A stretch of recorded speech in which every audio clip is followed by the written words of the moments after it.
વિસ્તારના લોકોને ખાસ એક વાત જણાવીએ કે જાગૃત થાવ। આપણી આ વિસ્તારની અંદર મરીડા રોડ પર ત્રણ સોસાયટીઓની અંદર ત્રણ જગ્યાઓ પર એવી જગ્યાઓ જે છે, સ્કૂલો પણ છે, ધાર્મિક સ્થળો પણ છે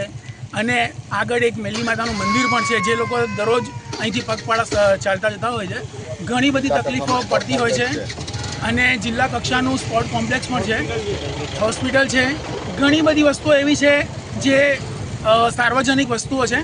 તો ગવર્મેન્ટને એટલી ખાસ અપીલ છે અમારા તરફથી કે અમારા વિસ્તાર જે 4, 5, 6 વિસ્તારની અંદર વોર્ડની અંદર જે કાર્ય કરવું જોઈએ, જે ગ્રાન્ટ ફાળવવી જોઈએ એ ફાળવી અને આ વિસ્તારનો વિકાસ કરે અને આ વિસ્તારના લોકોને આ વસ્તુથી અભાવમાં ના રાખે અને જેટલું બને એટલું આ વિસ્તારના લોકોને પણ જાગૃત થવાની કોશિશ કરીએ જ અમે કે વધુમાં વધુ લોકો આગળ આવી અને વધારે આનો વિરોધ પણ કરે કે આજે રોડ, રસ્તા અને એથી લાઇટ, ગટર દરેક વસ્તુની તકલીફો છે, તો એને ગવર્મેન્ટને પણ અપીલ છે કે આને વહેલી તકે પૂરી કરે। Thank you.